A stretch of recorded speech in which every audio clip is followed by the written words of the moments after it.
Welcome to the wonderland stories. Hello پیارے بچوں، خوش آمدید ایک ایسی زمین میں جہاں باتیں کرنے والے جانور چمکدار سبز جنگلات میں رہتے ہیں اور ہر دن حیرت سے بھرا ہوتا ہے۔ آج کی جادوئی کہانی کا نام ہے چالاک بکری اور بھوکا شیر۔ یہ کہانی ہے ذہانت، مہربانی اور ہوشیاری کے ساتھ محفوظ رہنے کی۔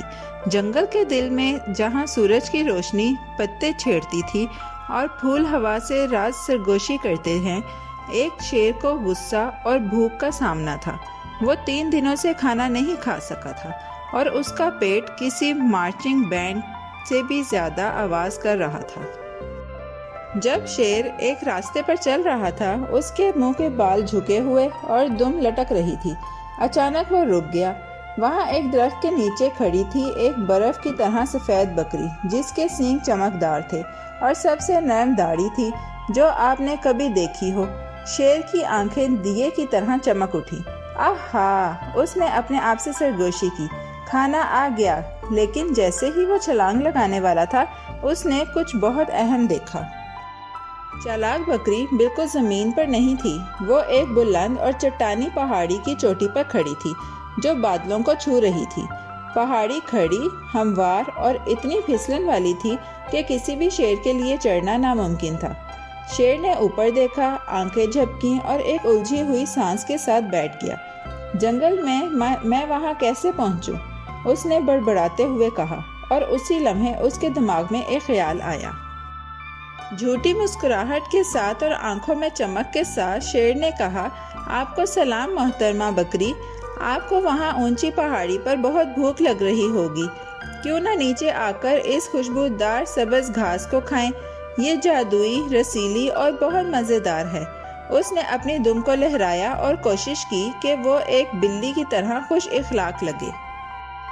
بکری نے اپنا سر جھکایا، غور سے آنکھیں جھپکیں اور جواب دیا، شکریہ مہربان شیر، یہ بہت اچھا ہے آپ کا، لیکن یہ پتھریلا مقام مجھے بہت عرصے سے محفوظ رکھے ہوئے ہے، چاہے یہاں کی گھاس تھوڑی مٹیلی ہو۔ اس نے چھوٹا سا مسکراہٹ دیا اور ایک بھوری گھاس کا تنکا چبایا تاکہ اس کی بات پر اثر ہو۔ وہ جانتی تھی کہ کبھی کبھی حفاظت سنیکس سے زیادہ اہم ہوتی ہے۔ لیکن یہ گھاس چاندنی میں چمکتی ہے، شیر نے اصرار کیا، اپنے سب سے چمکدار مسکراہٹ کے ساتھ۔ یہ نغمے گاتی ہے اور چینی بیریوں کی خوشبو آتی ہے۔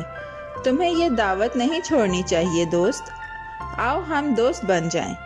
اس کی آواز شہد کی طرح میٹھی تھی، لیکن اس کا پیٹ ایک زوردار آواز میں گرجا جو درختوں میں گونج گئی۔ بکری نے آہستہ سے ہنستے ہوئے کہا، یہ واقعی بہت شاندار ہے، لیکن مجھے لگتا ہے کہ آپ جو واقعی چاہتے ہیں وہ نیا دوست نہیں ہے، بلکہ ایک بھرا ہوا پیٹ ہے۔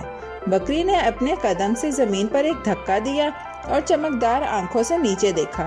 اس کے علاوہ مجھے نغمے پسند ہیں، لیکن مجھے ایک ٹکڑے میں رہنا زیادہ پسند ہے۔ شیر نے سانس کھینچی اور ایک بہت بڑا دکھ بھرا سانس لیا۔ ٹھیک ہے، تم نے مجھے پکڑ لیا۔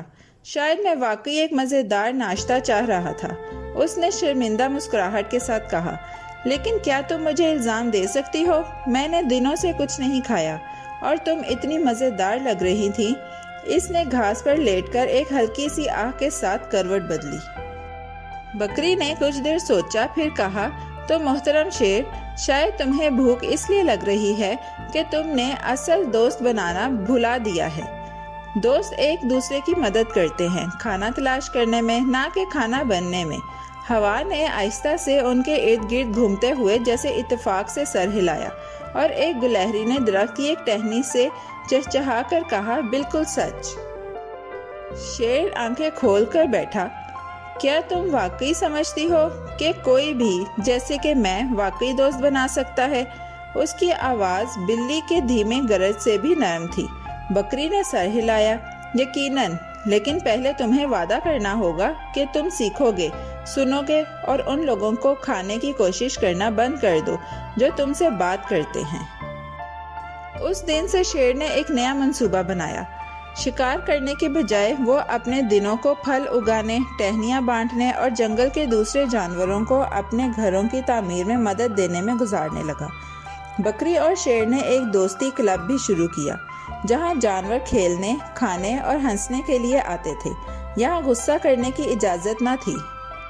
اور اس طرح پیارے بچوں، چالاک بکری نے شیر کو سکھایا کہ ذہانت اور مہربانی کے ساتھ آپ ایک غصے والے پیٹ کو خوش دل میں بدل سکتے ہیں، کیونکہ جب آپ دوستی کو چال بازی پر ترجیح دیتے ہیں تو جنگل سب کے لیے تھوڑا اور جادوئی بن جاتا ہے۔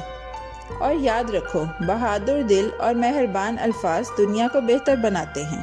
پیارے بچوں، کیسی لگی آپ کو یہ کہانی؟